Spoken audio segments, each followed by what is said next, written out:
এই যে আম্মু এখানে স্যুপ বানাইছে, এটা মেইনলি ম্যাগি স্যুপ। ম্যাগি স্যুপটা খাইতেই ভালো লাগে। এর মধ্যে একটু গাজর দিছে, তাছাড়া এটা চিকেন স্যুপ ছিল। এর সাথে এক্সট্রা মুরগি দিছে আর ডিম দিছে।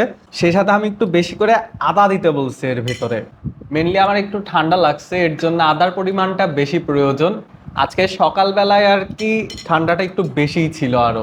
যাই হোক, আমি খাওয়া দাওয়াটা করে নিই, লেট হয়ে যাচ্ছে। স্যুপটা ঠান্ডা হইলে জিনিসটা কোনো উপকারে আসবে না। আমি হচ্ছে এর ভিতরে স্যুপ খাইছিল, এর মধ্যে আর কি একটা বড়ি নিছে, মাছ নিছে। মানে হাতের সাইজ দেখলে বুঝতে পারবেন কতটুকু বাটি। এই স্যুপের বাটিতেই সে একটু ভাত নিয়ে ইফতারিটা করে নিচ্ছে। নামাজ পড়ে বাসায় আসছি, তাই আমি বাসায় এসে বসে রইছি। আমাকে একটা নতুন ওষুধ এনে দিছে আব্বু। নতুন ওষুধ বলতে একটা হোমিওপ্যাথি ওষুধ।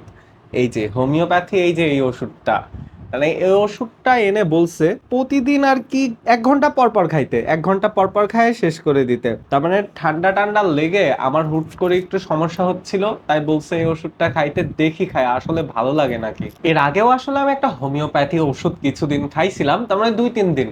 কিন্তু তারপরে শুনছিলাম জিনিসটাই স্টেরয়েড থাকে। স্টেরয়েড তো শরীরের জন্য খুব একটা ভালো না, তার মানে আর্টিফিশিয়াল হরমোন যাকে বলে। কিন্তু এইবার তার মানে শুনছি এই ডাক্তারটা ভালো, এর কাছ থেকে আম্মু 2 দিন ওষুধ খাইছিল, তার মানে তার একটা সমস্যা সেটা ঠিক হয়ে গেছিল। এখন এর জন্য আমিও ভাবতেছি যে খাইয়ে দেখি অ্যাটলিস্ট। তার মানে 2-3 দিন খাইলে আর কি হবে, আল্লাহ দিলে যদি ভালো লাগে, ভালো লাগাটাই এখন হচ্ছে মেইন ব্যাপার। সারাই ফেলি, তারপর আল্লাহ দিলে দেখা যাবে। আম্মু একটু বাইরে গেছিল, বাইরে থেকে আসছে, আম্মু দেখতেছি একটা লাঠি নিয়ে আসছে। লাঠি বলতে ওই যে ভর দিয়ে পায়ে চলে না, ওই লাঠি। এটা হচ্ছে নানার জন্য নিয়ে আসছে, তার লাঠিটা বড় করে নেই। এই যে লাঠিটা, এটা বড় করে কিভাবে, দাঁড়ান। এই জিনিসটা এইরকম, এখানে একটা এই যে ছোট ছোট ফুটা দেখা যাচ্ছে, এখানে কোনোখানে একটা খাদ আছে। এই তো লক, এখানে দেখা যাচ্ছে এটা হচ্ছে লক। তারপর এই যে এইরকম করে হাঁটতে হয়। আমি কি একটু হাইটে প্র্যাকটিস করব, দেখাবো, কারণ দেখাই। এইরকম করে হাঁটবো। বয়স হইলে প্রতিটা মানুষেরই হাঁটতে হয়। দেখতেছি এই যে তরমুজ আনছে আব্বু। ও, তরমুজ কাটছে। আমি একটু উল্টা পাল্লি রাখছিলাম, পানি পড়তেছে। যদিও তরমুজ আমি খাবো না, ঠান্ডা লাগছে। আর এই যে এখানে হচ্ছে আনারস আনছে। আনারসটা আমার জন্যই, ঠান্ডায় আনারসটাই খাইতে হয়।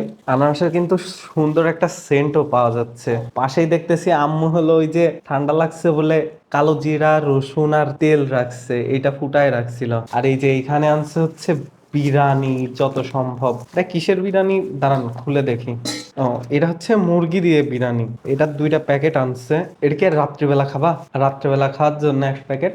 যদিও আমি এইসব কিছুই খাবো না, মানে বাসার অন্যজনরা খাবে। বর্তমানে তো তরমুজে ওই যে অনেক লাল টাল দেখাচ্ছে। দেখি আমার আব্বু কি তরমুজ আনছে এখানে, এইগুলাই লাল হয় না কি হয়। এই মোটামুটি ভালোই লাল, খারাপ না। চ্যাট জিপিটি রে জিগাইছিলাম তরমুজ কেমন, খাওয়া যায় নাকি ঠান্ডায়। চ্যাট জিপিটি বলছে যে ঠান্ডায় তরমুজ খাইতে হয় না।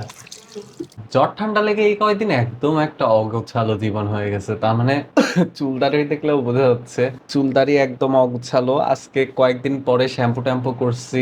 দাড়ির কথা তো নাই বললাম, যদিও কাটায় ফেলতে হবে কয়েকদিন পরে ঈদ। ঈদের তার মানে কিছুদিনের মধ্যে কাটাইলে তো, তার মানে ঈদের আগের দিন কাটাইলে তো বলদ বলদ লাগে। আজকে দেখলাম আমার এক ভাগ্নে পোস্ট করছে জিনিসটা, শেয়ার দিছে একটা পোস্ট। এর জন্য তাড়াহুড়া করে কাটায় ফেলবো। আম্মুরা দেখতেছি সবাই বিরিয়ানি খাবে আর কি, তার মানে মরক পোলাও।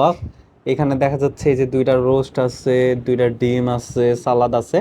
এই এই 2টা জিনিস হচ্ছে আম্মুরাই খাবে। আমার আর কি শরীরটা একটু ভার ভার লাগতেছে ঠান্ডার জন্য, আমি আর কি খাইতে পারবো না। খাইতে মন করতেছে, কিন্তু যদি আবার শরীর খারাপ করে একটু ভয় ভয় আর কি।